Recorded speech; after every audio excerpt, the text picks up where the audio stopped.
That's considered the marketing savior for the sport. So many people were also painting her out to be the problem. She could never do enough. She could never speak out. Many WNBA players feel entitled to larger contracts, noting their longer career in the league compared to the rookie, and are outraged over Caitlin Clark's rich offer from a European team. It's physical. Caitlin is helping to grow the league. These women understand that, but she cannot be babied as a rookie. That's all I'm at. As the highest paid player in the world, Caitlin Clark's departure overseas could signal disaster for the WNBA because she will finally receive the recognition she deserves in a league that appreciates her talent and is devoid of players hoping for her demise. It wasn't what it is. The quality of basketball may have been up to snuff, and you had somebody as popular as Cheryl Swoops, who had her own signature shoe, had to deal with Nike and all of this other stuff. But the bottom line is, very few people gave a damn. Why would Caitlin Clark continue to play in a league when even her own teammates turn against her after hearing about the viral eye poke incident? Nalissa Smith was spotted laughing with DJ Carrington. Oh, I'm sorry. You poked me in the eye.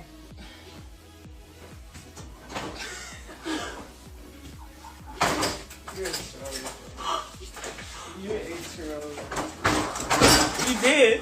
I did not poke you. Did you do it on purpose? I did not poke you in the eye. You did it on purpose. Nalissa Smith, Caitlin Clark's partner, was seen smiling when DJ Carrington imitated her, asking, "Did you do it on purpose?" Surprisingly, Smith didn't defend Clark, isolating her even from her own team during this incident. Like, well, hold on, man. This woman is booed up with the girl that poked Caitlin Clark in the eye. They're making videos making fun of Caitlin Clark in the eye poke. What is the Indiana Fever doing? Instead of endorsing Clark, Caitlin's team has posted Nalissa Smith's season highlights. Now that opposing players obviously don't want her in the WNBA and even her own teammates are making fun of her, Caitlin has even more incentive to quit. She should accept the EuroLeague offer, leaving the WNBA desperate and pleading for her back once they realize what they've.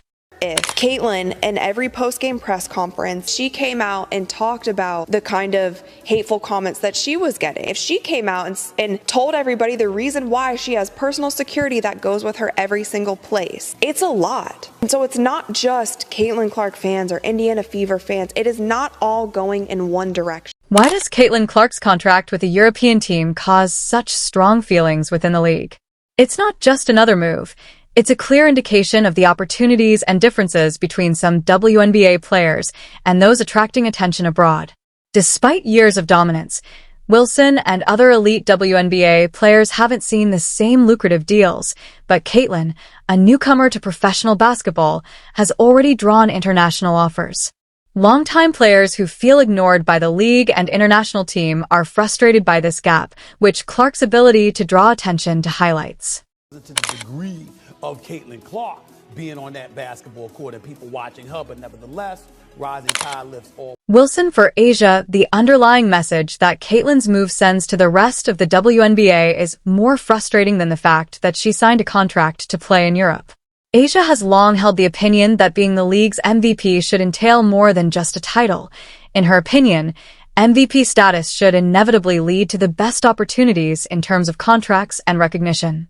However, she is currently witnessing Caitlin Clark, who hasn't played for nearly as long or accomplished as much in the professional world, receiving offers that someone of AIA's caliber should be receiving. People that laid the groundwork that deserve shine as well. Here's what we're going to do. Are they playing now?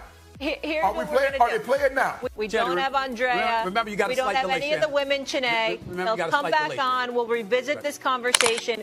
While Caitlin was still playing at the collegiate level, her games were packed with fans who couldn't wait to watch her play, but Asia wasn't drawing the same crowds at the WNBA level despite being the MVP. This highlights the harsh reality that skill and accomplishment don't always equal financial reward in the WNBA, which is why Asia's frustration goes deeper. 12 million people are watching ESPN for a game. If that game was on CBS, they probably would have had 25, 30 million people watching that game. It's no secret that DJ Carrington despises Caitlin Clark. The two athletes have a history together. Carrington's hostility reached a breaking point during the notorious eye poke incident, which left Caitlin with a black eye rather than expressing regret for her conduct. Carrington made the decision to make fun of Caitlin, which increased their conflict. This public act of contempt wasn't an isolated incident. Rather, it was a sign of a longer-standing animosity that Carrington had for Caitlin. Even know her name, Nylisa Smith, if she played on any of the other 11 teams. She was the second overall pick 2 or 3 years ago in the WNBA draft. Decent player, but no one would know. She played with Caitlin Clark. People know her name. She has no gratitude. She has no respect. She can't tell her girlfriend, hey, we ain't doing that. Carrington is a gifted player in her own right, but she hasn't been able to attain the same level of fame or success as Caitlin. This has led to a sense of resentment that was only made worse by the eye poke incident. Carrington's resentment probably stems from the fact that Caitlin has become the face of women's basketball in a way that Carrington hasn't been able to. Caitlin's quick ascent to fame seems to be a personal slight, as though her own efforts are being disregarded in favor of someone who hasn't made the same sacrifices. The most watched WNBA games in over 2 decades. What does that tell you?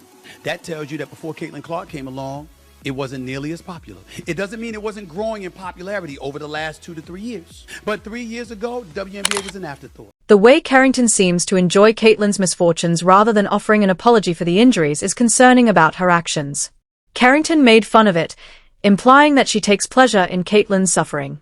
This kind of behavior goes beyond professional rivalry. It's personal. Carrington's resentment and disrespect towards Caitlin are apparent, and it's something that Caitlin has had to deal with throughout her career in the WNBA. Nylisa Thomas has allied herself with DJ Carrington in their shared hostility towards Caitlin Clark after the EY Puck incident. Nylisa was seen laughing with her girlfriend about Caitlin's injury, showing a complete lack of empathy for her fellow player. This kind of behavior is alarming. Should be a professional athlete. The fact that Nylisa and Carrington find amusement in Caitlin's injury points to a larger malaise inside the league. Above board, it doesn't matter what Nylisa Smith does.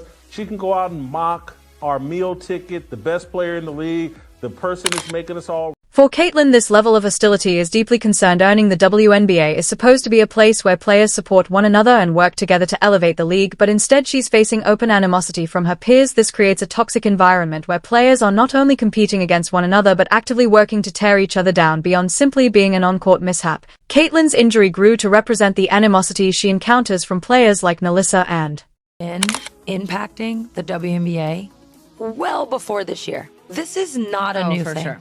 This is, and in that way, I do think Caitlin's being used as a pawn. Caitlin didn't bring this into the WNBA. This has been happening. Experiencing the annoyance in professional sports, a team is meant to represent a safe and supportive environment where players are united in a common goal, winning games and achieving success together. It's about trust, collaboration, and solidarity, especially during difficult times. However, Caitlin Clark's reality with the Indiana Fever has been anything but supportive. Instead of rallying around Caitlin, who was obviously the victim of a physical injury, the Indiana Fever seemed indifferent, failing to publicly defend her or even acknowledge the situation in a meaningful way. For all those who think it's funny, could you imagine if it was the roles were reversed? If Caitlin Clark, 2 white girls, made a video mocking it, what the reaction would be? I mean, let's just be honest. I don't want to go, what about Favre? But what about Favre? It's the Caitlin, this must have seemed like a betrayal, since not only were her contributions ignored, but her own team appeared more concerned with honoring the accomplishments of others than defending one of their best players. If a player like Caitlin, who has brought so much attention and value to the WNBA, isn't receiving support from her teammates and coaching staff, it indicates a much deeper problem. This circumstance raises significant issues about the internal dynamics of the team. The lack of support Caitlin received isn't just about a single incident, it speaks to a larger issue within the team culture. For any athlete, especially someone of Caitlin's caliber, feeling alone or unprotected by your own team can be emotionally taxing. In this instance, Caitlin's teammates and staff have chosen to remain silent or focus on other players, sending a clear message that her personal well-being and contributions to the team don't carry as much weight as they should. Say if she's lucky this UConn team isn't healthy. And that's a true statement. That's not. That's wrong, Molly. Monica? That's wrong, Molly. Molly, like it's excuses. 5 top players, it's excuses, am I right? Molly. It's Major excuses. injury. You would not be saying that if it wasn't UConn. Major stars not playing. Listen, excuse me. Go. It's her against Caitlin Clark. Stephen A. Ain't no excuses. Stephen you A. got there. No, I want to hear that now. Stephen A. Let me tell you, if Georgetown Becker gets back in the mix, I'm going to be insufferable. I'm just telling you that now. What? If Paige Beckerson basically missed 2 seasons, I don't know if we'd be talking about Caitlin Clark the way we are. It can undermine a player's self-esteem and cause feelings of alienation, which in turn affects performance and general happiness within the league. It also makes Caitlin wonder if the WBA, and more especially the Indiana Fever, are the best places for her to pursue her career. After all, why would she stay in a situation where her own team doesn't seem to support her? Caitlyn's decision to think about playing in Europe is further complicated by this incident. She might find herself in a more encouraging and polite team atmosphere in addition to perhaps earning more money and encountering less animosity from other players. For Caitlyn, the Indiana Fever's lack of support may be the last push she needs to make the move. European leagues are renowned for providing their top players. Please remember to like, subscribe, and enable all notifications if you have watched this far and found the video entertaining.